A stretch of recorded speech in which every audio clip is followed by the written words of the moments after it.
Okay, so this is the last topic and इसके बाद we are done with the chapter. Then we'll do the back exercises. Peace and cooperation.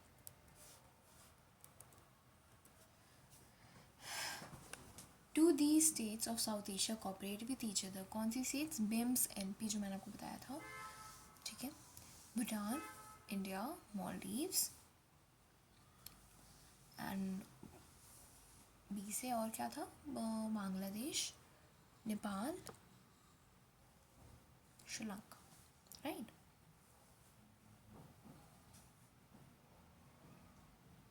And Pakistan. So क्या आपको लगता है ये सारी जो साउथ एशियन कंट्रीज़ हैं ये सारी आपस में कोऑपरेट करती होगी या फिर वे उस ऐसी लड़ती झगड़ती रहेगी? तो हम इसका जवाब है कोऑपरेशन भी करती है. In spite of many conflict South Asia recognise importance of cooperation and friendly relationship among themselves. इसलिए उन सभी ने मिलकर क्या बनाया? उन्होंने सार्क की स्थापना करी. SAARC is South Asian Association for Regional Cooperation, ठीक है. एक मेजर रीजनल इनिशिएटिव है by the South Asian states to evolve cooperation through multilateral means, ठीक है. इनका ऑब्जेक्टिव क्या है? कॉपरेशन करना through multilateral means. It began in 1985. Very important date, SAARC आया था 1985 में. अनफॉर्चुनेटली पॉलिटिकल डिफरेंसेस की वजह से सार्क जो है उसका मच सक्सेस नहीं हो पाया है. बट समहाउ उन सारी सार्क कंट्रीज़ ने सैफ्टा साइन करा है. SAFTA is South Asian free trade agreement which promise the formation of free trade zone for the whole South Asia, ठीक है. सो इसमें आपको कुछ चीज़ें याद रखनी है. नंबर 1 कि कॉपरेशन करते हैं वो थ्रू सार्क. एक कॉपरेशन थ्रू मल्टीलैटरल मीन्स है वो. 1985 में स्थापना हुई थी. एंड बट पॉलिटिकल डिफरेंसेस की वजह से सार्क का मच सक्सेस नहीं हो पाया है. समहाउ उन्होंने सैफ्टा साइन किया है, South Asian free trade agreement, जिसके तहत वो फ्री ट्रेड जोन बनाते हैं for whole South Asia. Free trade zone यानी साउथ एशिया की सार्क की जितनी भी कंट्री है वो आपस में ट्रेड फ्रीली कर सकती हैं. A new chapter of peace and cooperation might evolve in South Asia if all countries in the region allow free trade across borders. In this is the spirit behind SAFTA. ठीक है. सैफ्टा यही चाहता है कि जितनी भी साउथ एशियन कंट्री है जो सार्क का पार्ट है वो सारी डिस्प्यूट्स को, कॉन्फ्लिक्ट्स को छोड़ के अगर वो एक एक रीजन बनाए जहाँ पे free trade across the borders हो सके through out the south Asia, तो अच्छा रहेगा. ये सैफ्टा का विजन है. एग्रीमेंट जो है उसको साइन कर दिया गया था फ्री ट्रेड एग्रीमेंट को 2004 में, ठीक है. Sign in 2004 and it came in effect in 1 January 2006. Implement करने में टाइम लगता है ना, तो 2 साल लग गए उसको. ये तो 2004 में साइन हो गया था, 2006 में इफेक्ट में आया था. तो याद रखना, इफेक्ट पूछेगा तो 2006, साइन पूछेगा 2004. SAFTA aims at lowering trade tariffs. अब देखो सैफ्टा का एम क्या है, वो करता क्या है एग्जैक्टली. हमने ये तो बोल दिया सैफ्टा कॉपरेशन करवाना चाहता है, free trade agreement free trade zone बनाना चाहता है, लेकिन कैसे बनाएगा? Lowering the trade tariffs. Trade tariff एक तरीके से जब आप कोई सामान एक्सपोर्ट या इंपोर्ट करते हैं आप टैक्सेस लेते हैं, राइट. सो वो टैक्सेस लो कर देंगे तो फ्रीली ट्रेड हो पाएगा. अब टैक्सेस ऑब्वियसली आप कोई महंगी चीज़ नहीं खरीदना चाहते, राइट. आप ट्राई करोगे कि आपका सस्ते में काम हो जाए. इस वजह से ये ट्रेड टैक्सेस कम कर देते हैं ताकि लोग ज़्यादा से ज़्यादा इधर ट्रेड करें. फ्री ट्रेड एरिया बनाना चाहते हैं. But some of the neighbours fear SAFTA in a way for India to invade their market and influence the society and politics through commercial ventures and commercial presence in the countries. लेकिन काफ़ी South Asian countries ये fear करती है कि ये सैफ्टा की आड़ में इंडिया जो है हमारी डोमेस्टिक यानी कि इंटरनल ट्रेडिंग सिस्टम में इन्वेड करना चाहता है. But India thinks that there are real economic benefits all from SAFTA and the region that trades more freely will be able to cooperate better on political issue. But India का ऐसा मानना नहीं है. India चाहता है कि economic benefit सारी countries को मिले साउथ एशिया की जो भी पार्ट है सैफ्टा का. एंड अगर ट्रेडिंग हम इकोनॉमिकली अगर फ्रेंडली हो जाएंगे तो पॉलिटिकल इश्यूज़ पे बात करना ज़्यादा ईजी रहेगा, ठीक है. अगर पैसे की बात सही से चलेगी तो पॉलिटिकल चीज़ क्या है वो भी अच्छे से चला लेंगे. Some in India think that SAFTA is not worth the trouble since India already has bilateral agreement with Bhutan, Nepal and Sri Lanka. लेकिन काफ़ी लोग जो इंडिया में हैं वो बोलते हैं कि भाई इंडिया क्यों सैफ्टा के पीछे पड़ा है, क्योंकि इंडिया के ऑलरेडी बहुत सारे बायलैटरल एग्रीमेंट इंडिया भूटान के चल रहे हैं, इंडिया नेपाल के चल रहे हैं, इंडिया श्रीलंका के चल रहे हैं, तो सैफ्टा के पीछे इतना पगला क्यों रहा है ये, जब तुम्हारे इंडिविजुअली साउथ एशियन कंट्रीज़ के साथ हैं टाइज, जैसे Bhutan, Nepal and Sri Lanka. BNS, Bhutan, Nepal, Sri Lanka.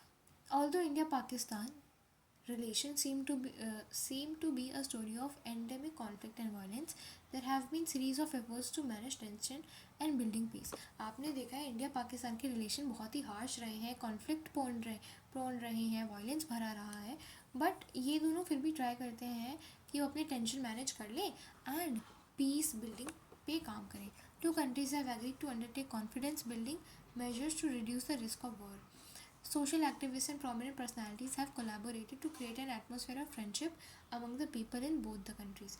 Leaders have met at summits to understand each other better and to find solutions to their problem. ठीक है.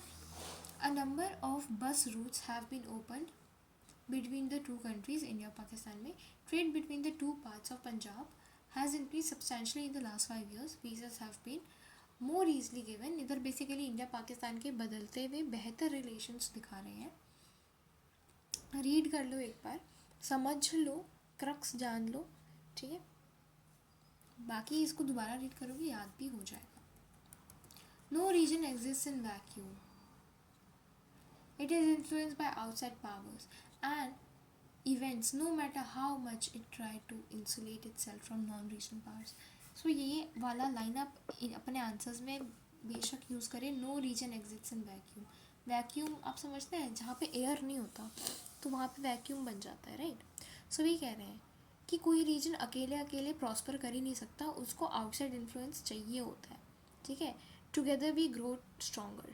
That's what is trying to say. कोई reason अकेले अकेले नहीं हो पाएगा develop. आप north Korea को देख लो, अकेले अकेले रहता है वो, है ना. ना किसी से ट्रेड इधर उधर, उनका जो है सब कुछ डोमेस्टिक मार्केट में ही है उनका जो है, राइट. बाहर की कोई MNCs अलाउड नहीं है वहाँ पे. कोक तक नहीं पीते लोग, है ना. वहाँ पे कोई ग्लोबलाइजेशन नहीं हुई है, तो इसलिए वो पीछे रह गया. साउथ कोरिया देखो, आज़ादी दोनों को साथ में मिली, साउथ कोरिया कितना आ गया है, हाईटेक हो गया एकदम ही, है ना. बट नॉर्थ कोरिया पीछे रह गया क्योंकि वो एक वैक्यूम में रहता था. तो ये कह रहे हैं कि वैक्यूम में रह के भाई कोई प्रॉस्पर नहीं कर पाएगा, तुम्हें दूसरों की ज़रूरत पड़ेगी, because together we grow stronger. India and United States remain key players in South Asian politics. China और यूनाइटेड स्टेट्स जो हैं वो साउथ एशियन पॉलिटिक्स में काफ़ी मेजर रोल प्ले करते हैं. United state because it's currently the most powerful state. Sino-Indian relations have improved significantly in last 10 years, but China's strategic partner with Pakistan remains a major irritant. अब देखो India Pakistan में बेहतर relations तो हो रहे हैं, बस से ट्रैवल करना भी स्टार्ट कर दिया है काफ़ी. पंजाब वाली रीजन में ट्रेडिंग भी हो गई है and they are trying to cooperate better. They are meeting at each and every, trying to meet at summits and they are trying to fix whatever problems they are facing, है ना. But India को तकलीफ़ है पाकिस्तान और China की बढ़ती नज़दीकियों से. And demands of development and globalisation has brought the two Asian giants closer and their economic ties have multiplied rapidly since 1991. American involvement in the South Asia has rapidly increased after the Cold War. अब देखो American involvement भी south Asia में बहुत ज़्यादा हो रहा है since the cold war. जब से ख़त्म हुआ है तब से. US has had good relation with both India and Pakistan since the end of the Cold War, and increasingly work as a moderator in India-Pakistan relation. US क्या कर रहा है, उसके दोनों के साथ ही इंडिया के साथ इंडिविजुअली बहुत अच्छे रिलेशन हैं, पाकिस्तान के से भी US के अच्छे रिलेशन हैं, एंड ये बीच का एक इंटरमीडिएटर बन जाता है, मॉडरेटर बन जाता है इंडिया पाकिस्तान के नेगोशिएशंस कराने में. इकोनॉमिक रिफॉर्म्स एंड लिबरल यानी free economic policies in both the countries have greatly increase depth of American participation in the reason.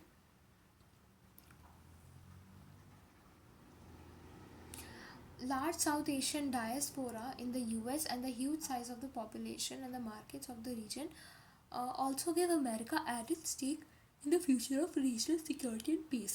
सो यहाँ पे ये पूरा पैराग्राफ आपका अमेरिका पे डेडिकेटेड है, आप एक बार इसको रीड करो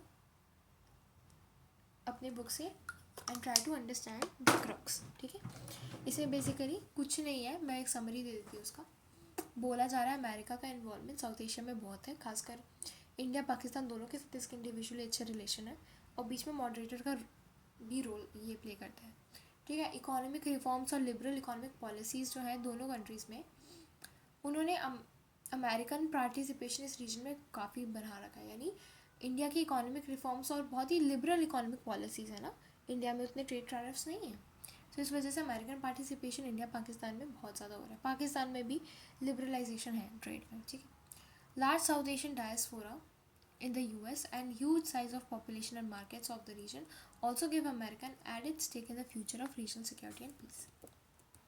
However, whether South Asia will continue to be known as conflict prone or will evolve into a regional bloc will with some common cultural features and trade interests will depend more on the people and the government of the region than any other outside power.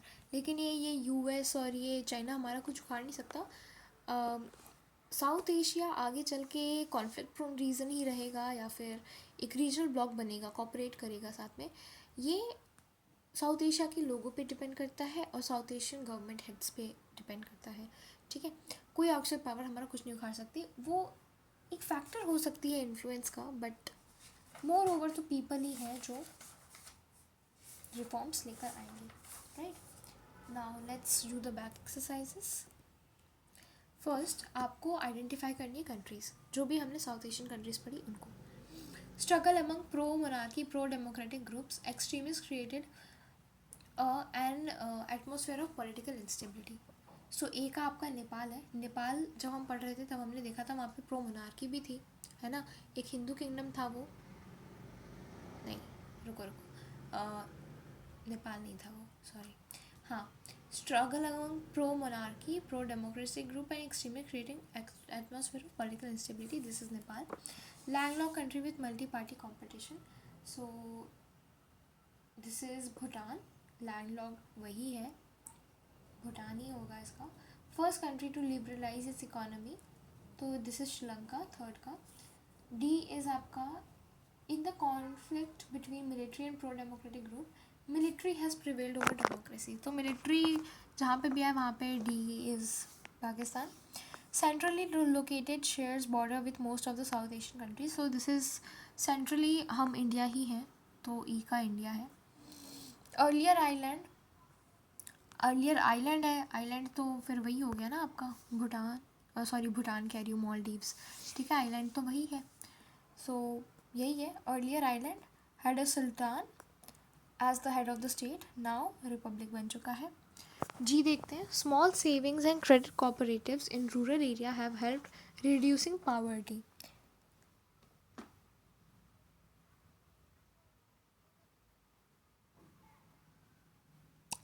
ये आपका होएगा, ये आपका बांग्लादेश होएगा, है ना।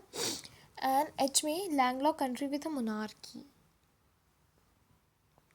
This is going to be Nepal. Constitutional monarchy थी ना वहाँ पे, इस वजह से।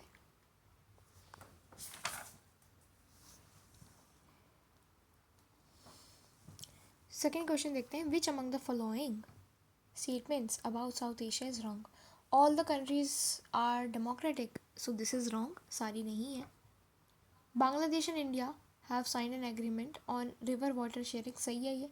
SAFTA signed 12th SAARC summit in Islamabad, ये भी गलत लग रहा है मुझे for some reason. I think Islamabad नहीं था इसका। सैफ्टा का 4th SAARC summit I think Kathmandu में था। Let's check in the timeline.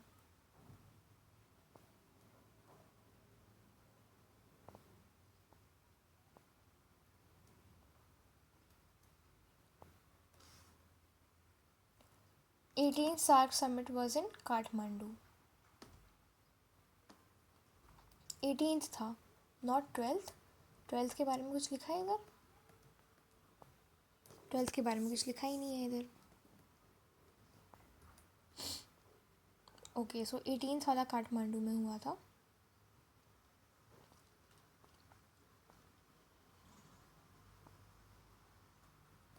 सो फिर देखो, हमें बताना है इनमें से कौन सा रॉन्ग है। ठीक है, रॉन्ग तो हमें यही वाला मिल गया, ए वाला, कि सारी कंट्री डेमोक्रेसी है, विच इज़ रॉन्ग। सारी कंट्री डेमोक्रेसी नहीं है साउथ एशिया की। सो जाहिर सी बात है, फिर 12th वाला फिर इस्लामाबाद में ही हुआ होगा। US China play a influential role in South Asia, सही बात है। Bangladesh India have a agreement on river water, ये भी सही बात है। Okay, so thank you so much for watching and completing this chapter. जो भी मैंने मार्क करवाया, आप प्लीज़ उसको पढ़ के जाइएगा। मैं आपको एक चीज़ बताती हूँ, self study does more benefit to you than watching any other YouTube video and everything.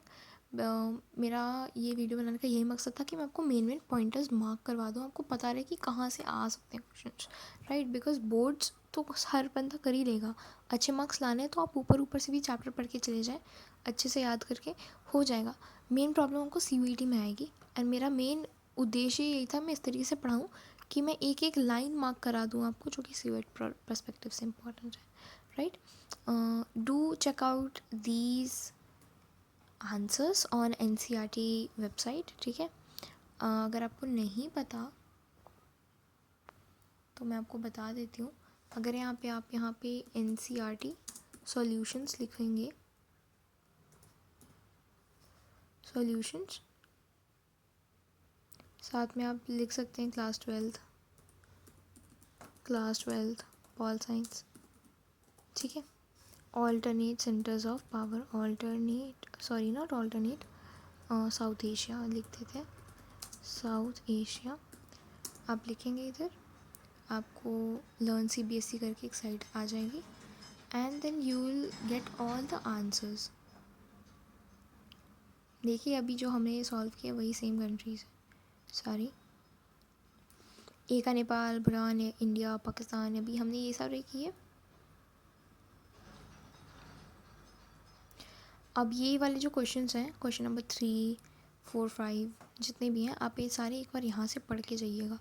NCERT की ऑफिशियल वेबसाइट है सीबीएसई की, आप ये सारे आंसर्स पढ़ के जाइएगा। 8 आंसर्स हैं, 9 आंसर्स हैं, and then you will good to go, right. Thank you so much for watching, all the best.